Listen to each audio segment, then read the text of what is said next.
बिस्मिल्लाहिर्रहमानिर्रहीम। नाराज़ बीवी ये एक ऐसा मौजू है कि जिसके लिए बहुत सारे मेरे शरीफ भाई और उनके वालिदैन, उनकी माएँ परेशान हैं कि हमारे बेटे का घर ख़राब हो रहा है। और घर ख़राब नहीं हो रहा बल्कि 2 या 3 बच्चे जिनकी बाज़ दफ़ा 11-11, 12-12 साल उम्रें हैं, वो 2-2.5 साल से 2 घरों के दरमियान, 2 ख़ानदानों के दरमियान फ़ुटबॉल बने हुए हैं। नहीं पता कि उनका मुस्तक़बिल क्या है, नहीं पता कि उनकी तालीम क्या हो रही है, नहीं पता कि उनकी तरबियत में क्या जहर घोला जा रहा है, नहीं पता इस बात का कि ये मामला आपस में सुलह सफ़ाई में कब हल होगा। बच्चों को अपने माँ बाप की तरबियत, साया, आतिफ़त, मोहब्बत और दोनों की जो तरबियत का एक रुख है, ये शजर सायादार फिर से कब मैसर होगा। जिसकी वजह से वालिदैन तो यानी दादा दादी तो परेशान हैं ही, लेकिन वो बेचारा जो बाप है जो कमाई भी कर रहा है, बच्चों की फ़ीसें भी भेज रहा है, ख़र्चा भी भेज रहा है, सिर्फ़ इस आस पर कि किसी तरीके से मेरा घर बच जाए। ये इतना हौसले वाला है, ये इतनी हिम्मत वाला है कि इन सारे मामलात को हर कीमत पर हल करना चाहता है। इस मामलात के हल करने के लिए वो वज़ाइफ भी कर रहा है, उस सारे मामलात कर रहा है, लेकिन इससे पहले एक चीज़ अहम है जिसको देखना ज़रूरी है कि ये लड़की गई क्यों है, ये खातून गई क्यों है। 15 साल के बाद इसने ये फ़ैसला क्यों किया है कि मुझे इस घर में, इस शौहर के साथ, इस ससुराल में, इन सास नंदों के साथ, इन देवरानियों के साथ नहीं रहना। तो इसमें सबसे अहम किरदार है हमारे जॉइंट फैमिली सिस्टम का। अगर ख़ातून का मुतालबा है कि मुझे अलहदा घर लेके दो, तो भाई उसका शरई हक़ है घर अलहदा लेके दो, एक बात। और अगर उसका मुतालबा ये है कि मेरी सेहत का, मेरी दीगर ज़रूरियात का ख्याल रखो, तो वो भी उसका शरई हक़ है, दो। तीसरी बात, वो वहाँ जाकर ये कहती है कि मुझे मारा पीटा गया है, तो उसको मारना पीटना जानवरों वाला और हैवानी काम है, इस काम से रोको। और अगर वो ये कहती है कि मेरे ज़ाती जेब खर्च नहीं मिलता, तो ये दो, इसलिए कि ये उसका शरई हक़ है।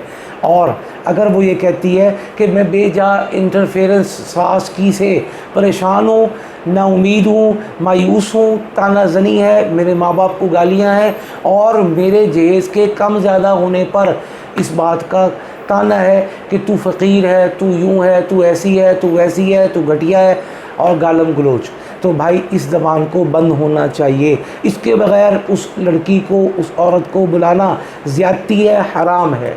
अगली बात, अगर इस लड़की, ये तो वो गलतियाँ थी जो लड़के के घर में हो सकती हैं, कुछ चीज़ें ऐसी हैं जो लड़की के वजह के घर से जहर फैलाया जा रहा है।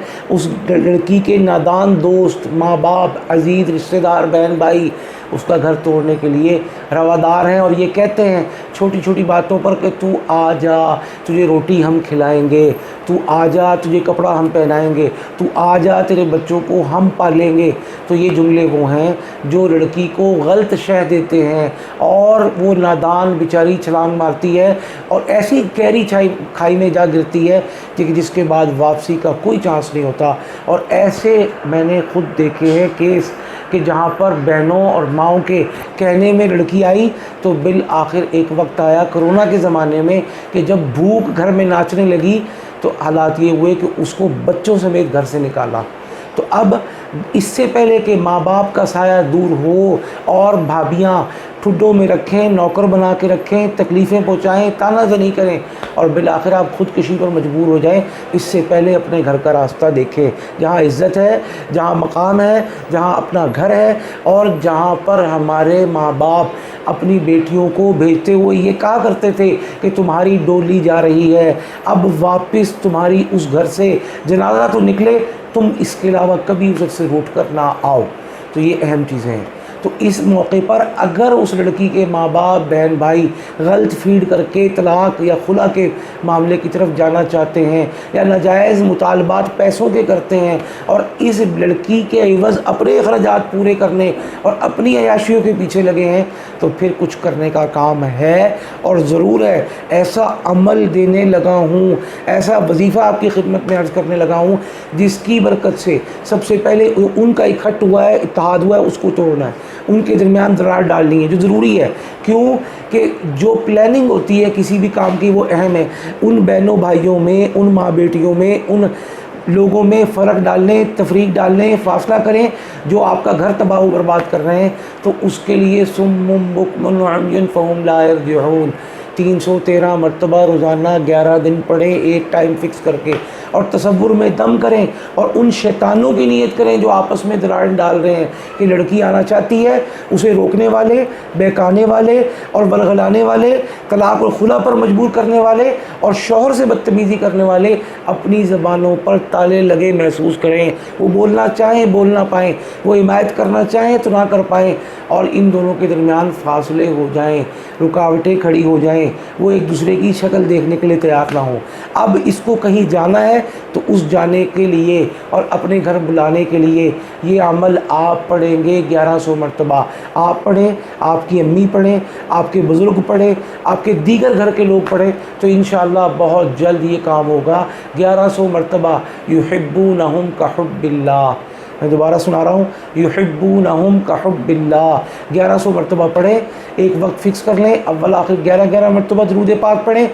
انشاءاللہ اللہ کے حکم سے 11 دن میں معاملات سیٹل ہوں گے، پرے پنچایت کامیاب ہوگی، اور ہماری بیوی، ہماری بیٹی، ہماری بہن اللہ کے حکم سے اپنے گھر میں آ جائے گی اور اپنا گھر بسا لے گی، اور آئندہ کبھی اس گھر کا منہ نہیں کرے گی، اور آئندہ کبھی آپ کی طرف پیٹھ نہیں کرے گی، آپ کے ساتھ رہے گی. اور جب تک وہ اس کے حق میں مفید نہیں ہوتے، اس کے حق میں نادان دوست رہتے، کبھی اس گھر کا منہ نہیں کرے گی. چاہے ماں ہو، چاہے باپ ہو، چاہے بھائی ہو، چاہے بہنیں ہو، ان کی شکل نہیں دیکھے گی. لہٰذا اس عمل کو کریں. مجھے اور میری ٹیم کو دعاؤں میں یاد رکھیں.